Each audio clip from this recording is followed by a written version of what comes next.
अमिताभ बच्चन का जन्म अक्टूबर 11, 1942 को उत्तर प्रदेश के जिले इलाहाबाद में हिंदू परिवार में हुआ और इनके बचपन का नाम इनकलाब था, जो बाद में बदलकर अमिताभ रख दिया गया।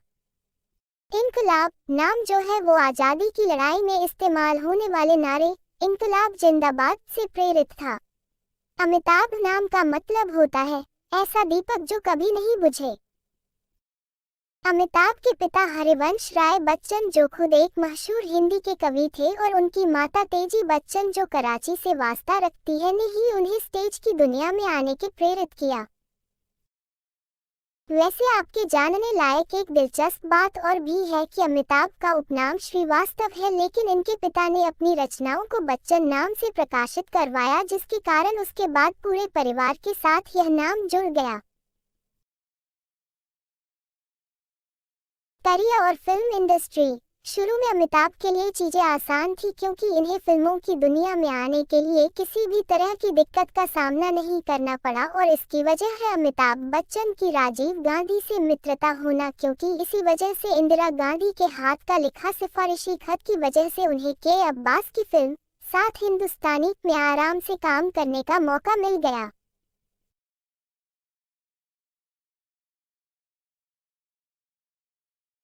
वैसे हम यह कह सकते हैं कि ऐसा तो है कि अमिताभ ने अपने टैलेंट और अभिनय के दम पर इंडस्ट्री में बादशाह का मुकाम हासिल किया हो, या किसी और भी पैमाने पर अमिताभ बच्चन को हम महान कह सकते हैं, लेकिन एक बात तो है, जितनी आसानी से अमिताभ को बॉलीवुड में काम मिला वो भी इंदिरा गांधी के सिफारिशी खत की वजह से, तो मेरे गले से अमिताभ को महान कहने की बात गले नहीं उतरती है, क्योंकि अगर हम रणवीर सिंह जैसे सितारों की बात करें तो मुझे तो उनके सरीखे सितारे ही महान लगते हैं आज के समय में, जिन्होंने एक संघर्ष के बाद सितारा बनने का मुकाम हासिल किया है।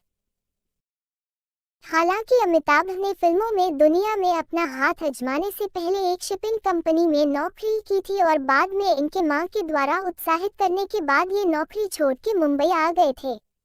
वहाँ इन्हें काम करने के लिए 800 रुपये महीना वेतन मिलता था। शिक्षा। अमिताभ बॉलीवुड के उन अभिनेताओं में भी है जिन्होंने अच्छी खासी पढ़ाई करी है, क्योंकि बॉयज हाई स्कूल में पढ़ाई के बाद इन्होंने शेरवुड कॉलेज जो नैनीताल में है से आर्ट में अपनी ग्रेजुएशन की हुई है। साथ ही इसके बाद विज्ञान में स्नातक स्तर की पढ़ाई के लिए दिल्ली के प्रसिद्ध केएमसी कॉलेज से पढ़ाई की, और इसके बाद मां के लिए ज्ञान प्रबोधिनी कॉलेज जो इलाहाबाद में है से की।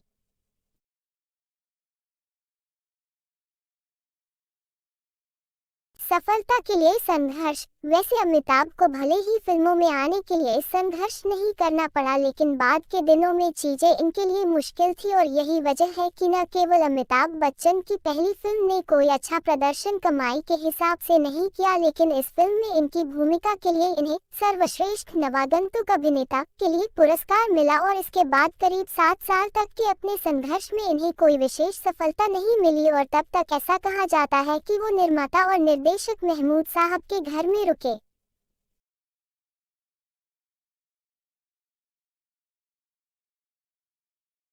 स्टार बनने। अमिताभ बच्चन की जिंदगी में स्टार बनने के लिए महत्वपूर्ण मोड़ तब आया जब 1973 में आई प्रकाश मेहरा की एक फिल्म में इन्हें एक इंस्पेक्टर का रोल मिला, जिसमें इनके किरदार का नाम इंस्पेक्टर खन्ना था, और उस किरदार में अमिताभ बच्चन एकदम अलग तरह के रोल में थे, और साथ ही इनकी भारी आवाज जिसके लिए इन्हें ऑल इंडिया रेडियो में बोलने वाले के पद के लिए निकाल दिया गया था, वही इनकी खासियत भी बनी। ऐसे में जनता के लिए अमिताभ का यह रूप बहुत पसंद आने वाला था, और इसके बाद बॉलीवुड के एक्शन हीरो और अंग्रेजी यंगमैन के रूप में एक नई छवि अमिताभ की जनता के बीच में बनी, जिसने इन्हें बेहद लोकप्रिय बना दिया।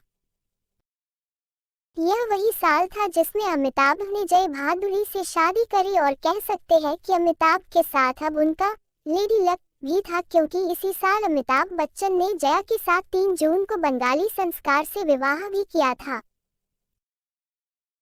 Life changing events. -1976 से लेकर 1984 तक अमिताभ को अपनी कई सारी कामयाब फिल्मों की वजह से बहुत सारे पुरस्कार भी मिले, जिसमें उनकी बेहद कामयाब दीवार और शोले जैसी फिल्म भी है। शोले तो बॉलीवुड के इतिहास में सबसे कामयाब फिल्मों में से एक है। यही एक वजह है कि अमिताभ फिल्म इंडस्ट्री के सबसे कामयाब और पहचान वाले अभिनेता और सबसे अधिक फिल्म फेयर अवार्ड्स पाने वाले अभिनेताओं में से एक है। और साथ ही आपको बता दें कि अमिताभ ने अब तक 3 राष्ट्रीय फिल्म पुरस्कार और 12 सर्वश्रेष्ठ फिल्म अभिनेता के फिल्म फेयर पुरस्कार शामिल है। एक तरह से यह रिकॉर्ड है। 1984-1987 तक संसद के निर्वाचित सदस्य के रूप में भी इन्होंने अपनी भूमिका दी है। असल में 1984 में इंदिरा गांधी की हत्या के बाद अपने दोस्त राजीव गांधी की सलाह पर वो राजनीति में उतरे और इलाहाबाद की लोकसभा सीट से चुनाव लड़े और राजनीति के चाणक्य कहे जाने वाले हेमवती नंदन बहुगुणा को हरा दिया। लेकिन कुछ समय बाद ही यानी राजनीति में आने के 3 साल बाद ही अमिताभ बच्चन ने राजनीति को अलविदा कह दिया। अमिताभ बच्चन ने एक्टिंग के अलावा भी पार्श्व गायक के रूप में भी अपना योगदान दिया है। साथ ही एक अच्छे विज्ञापनकर्ता के रूप में भी अमिताभ की पहचान बनी हुई है और उम्र के इस दौर में भी जब वो 73 साल के हो चुके हैं अभी भी सक्रिय है। कौन बनेगा करोड़पति शो में भी इन्होंने होस्ट के तौर पर काम किया है और अमिताभ बच्चन को पसंद करने वाले करोड़ों में है।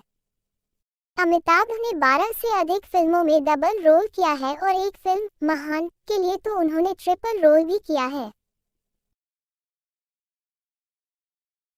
आज के दिन में अमिताभ के पास एक खास मुकाम है और इसी वजह से इन्हें फ्रांस के एक शहर ड्यूविले की मान नागरिकता भी इनके योगदान को देखकर मिली है, जो किसी भी विदेशी नागरिक के लिए न केवल सम्मान की बात है बल्कि बहुत ही दुर्लभ लोगों के पास ये है, क्योंकि यह केवल ब्रिटेन की महारानी एलिजाबेथ द्वितीय के पास और पहली बार अंतरिक्ष में प्रवेश करने वाले रूसी अंतरिक्ष यात्री यूरी गागारिन तथा पोप जॉन पॉल द्वितीय को ही दिया गया है।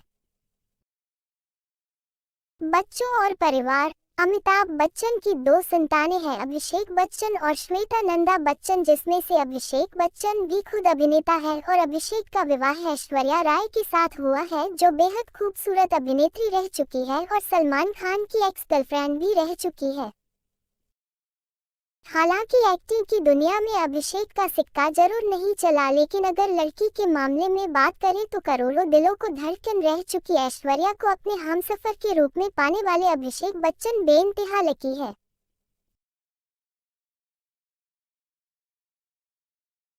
लव लाइफ और अफेयर्स। अमिताभ के अफेयर्स की बात करें तो सन 1978 में अमिताभ और रेखा के बीच बती नजदीकियों को लेकर न केवल अमिताभ के घर में बहुत हंगामा हुआ बल्कि देश भर के अखबारों में भी यह सुर्खियां बनती जा रही थी। इस बारे में सुना गया है कि रेखा दिल ही दिल में अमिताभ बच्चन को बहुत पसंद करती थी, लेकिन उन्होंने सही तरीके से कभी इसे जाहिर नहीं किया और न ही अमिताभ ने इस रिश्ते के बारे में कभी कुछ कहा, जिसकी वजह से मामला रहस्यमयी होता गया और शायद इसी वजह से जय ने रेखा को इस बारे में बात करने के लिए डिनर पर बुलाया था। सामाजिक रूप से सक्रिय यह अमिताभ बच्चन सोशल साइट्स पर भी काफी एक्टिव रहते हैं और अपने फैंस के साथ जुड़े रहने के लिए ब्लॉग और फेसबुक और ट्विटर पर भी काफी सक्रिय रहते हैं। अमिताभ बच्चन के बारे में शिवसेना प्रमुख रह चुके स्वर्गीय बाल ठाकरे यहां तक कह चुके हैं कि अमिताभ के योगदान को देखते हुए उन्हें भारत रत्न देना तो बनता है, क्योंकि ऐसे भी देश है जहां लोग भारत के राष्ट्रपति और प्रधानमंत्री के बारे में नहीं जानते, लेकिन वो अमिताभ बच्चन को जानते हैं। ऐसे में उन्हें भारत रत्न दिया जाना सही है। साथ ही यह बात भी गौर करने लायक है कि उन्होंने यह बात ऐसे समय में कही थी जब महाराष्ट्र में मराठी बनाम उत्तर भारतीय विवाद चल रहा था।